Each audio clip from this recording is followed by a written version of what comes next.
l'identité spirituelle. Nous allons parler de celui qu'Allah a décrit comme une miséricorde pour l'univers. Étudier la vie et le message de Mohammed sallallahu alayhi wa sallam, ce n'est pas seulement relater des faits historiques, c'est chercher à comprendre comment incarner au quotidien les valeurs de justice, de compassion et de sincérité qu'il nous a transmises.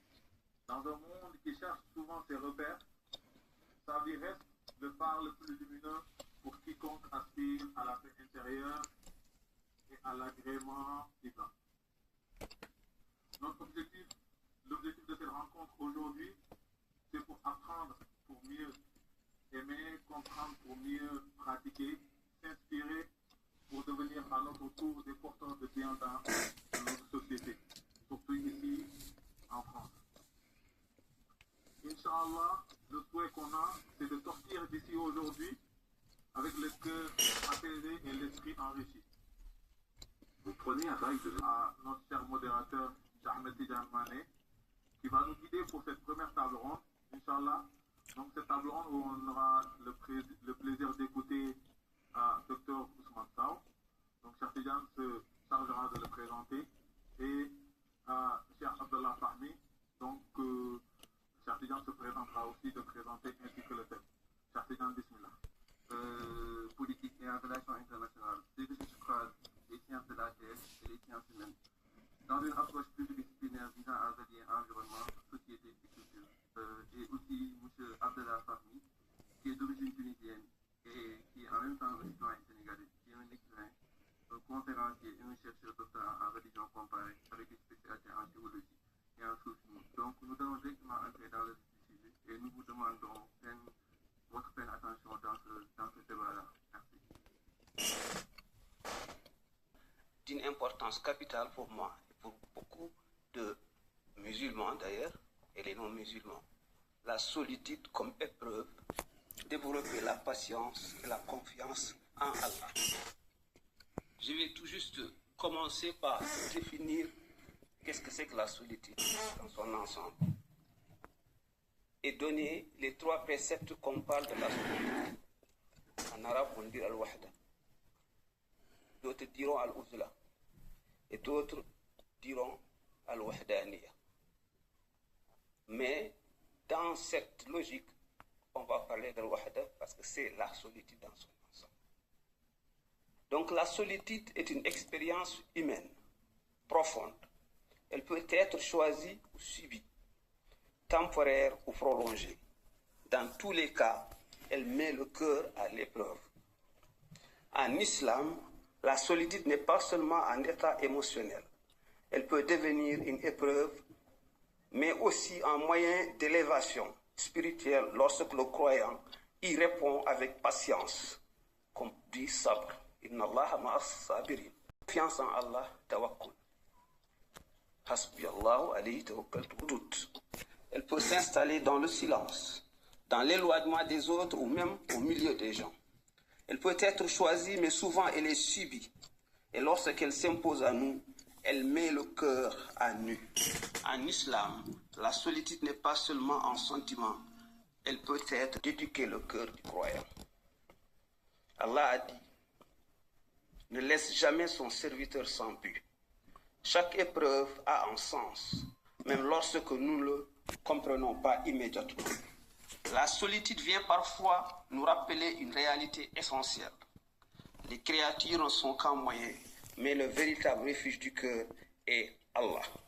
Lorsque les voix se taisent et que les présences humaines disparaissent, une question demeure. Vers qui se tourne notre cœur? Évidemment, vers Allah. Dans la solitude, Allah éprouve notre patience. La patience en islam n'est pas une faiblesse, ni une résignation silencieuse remplie d'amertume.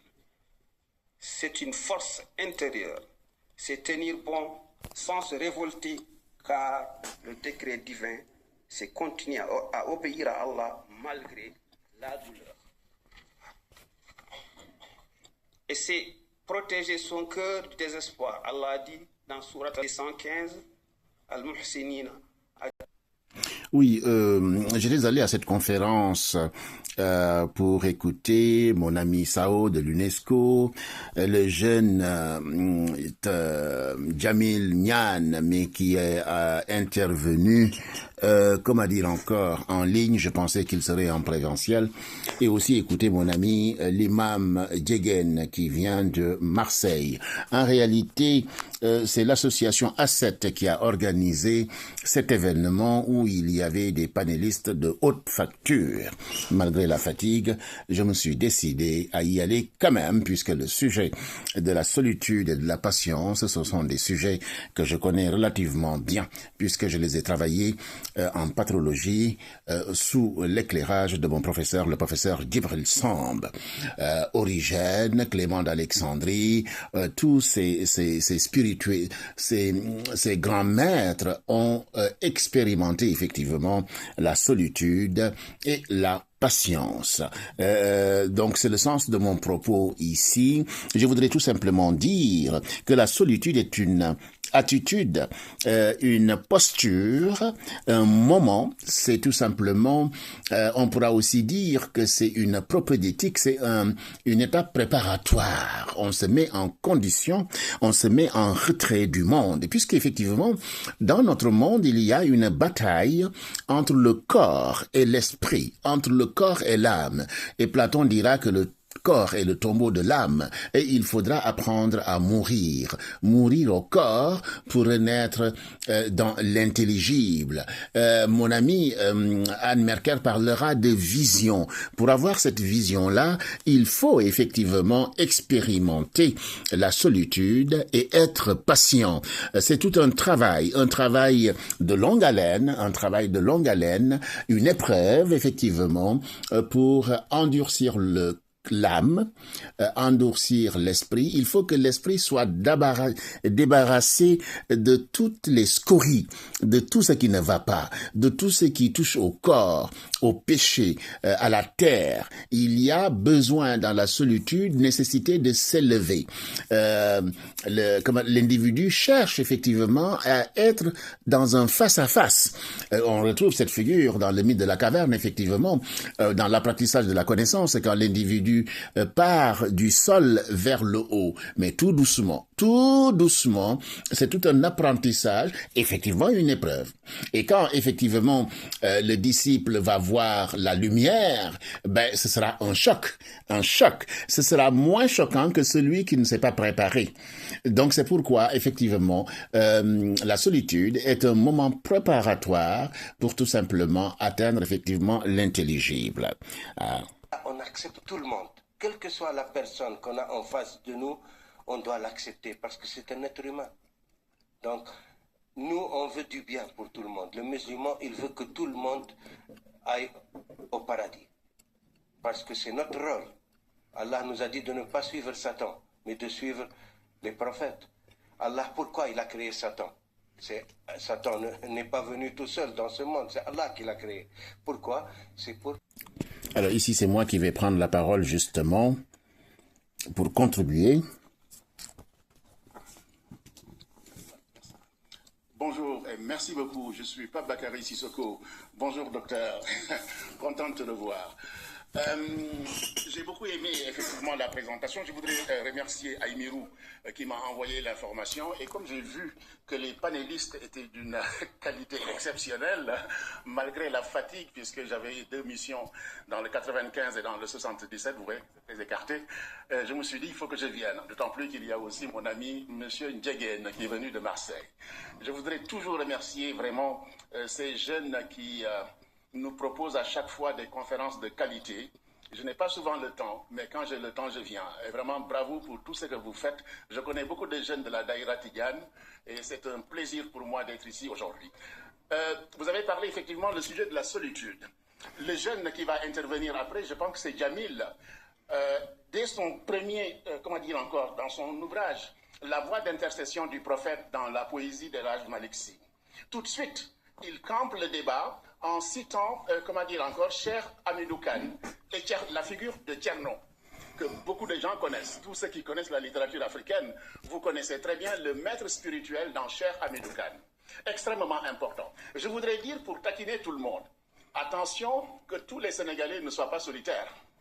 Que tous les Sénégalais n'optent pas pour la solitude, parce que sinon il n'y aura pas de développement.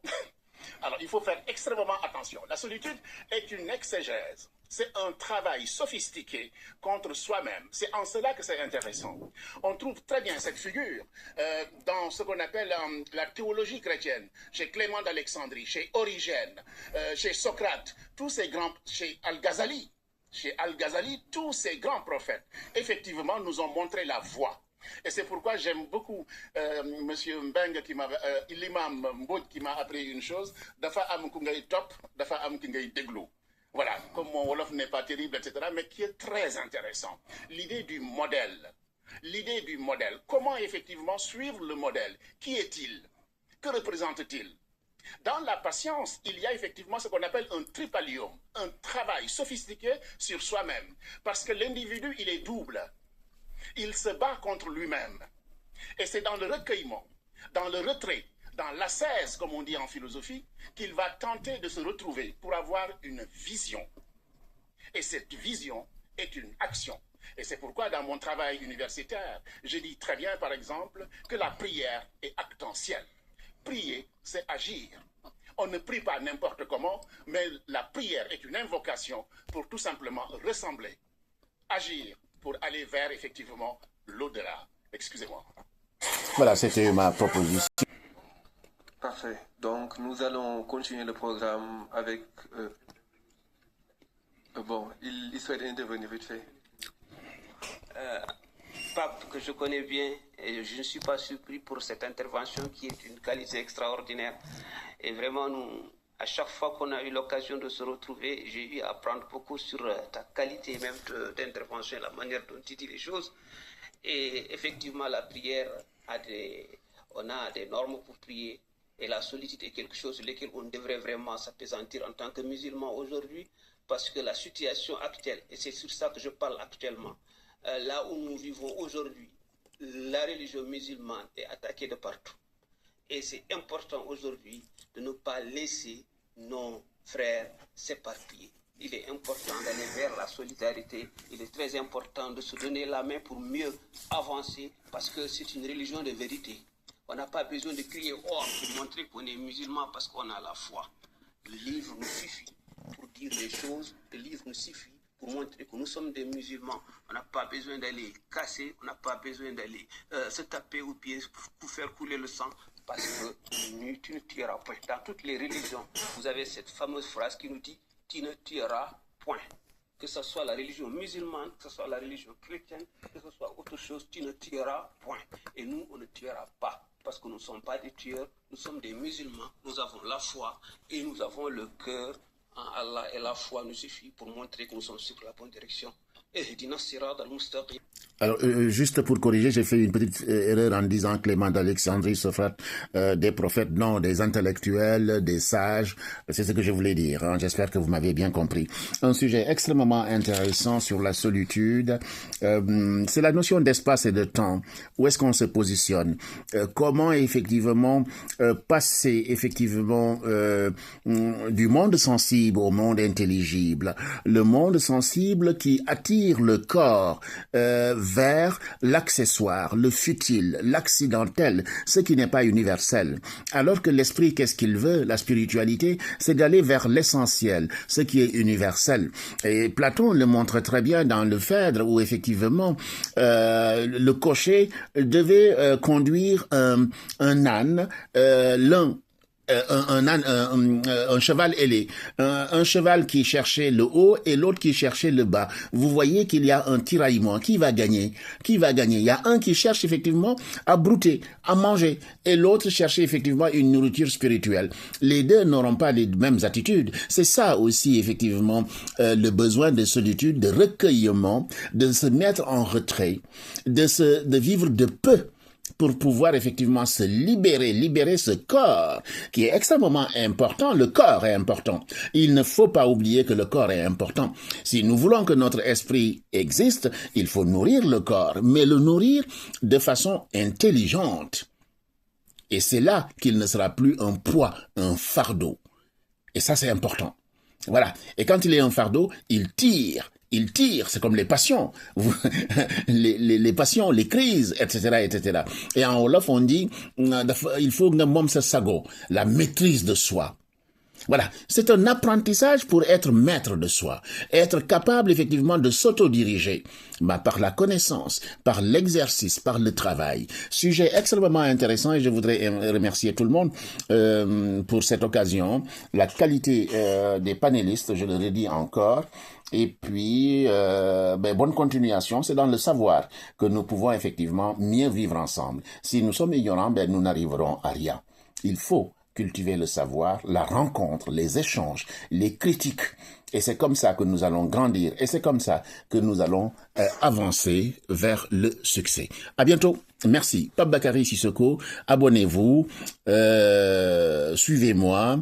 Je dis des choses qui ne sont pas toujours la vérité, mais au moins j'apporte mon expertise et je soumets mon expertise à la sagacité de tous en toute modestie. Et si vous avez des choses à ajouter, je serai ravi de vous lire ou de vous entendre. À bientôt, chers amis.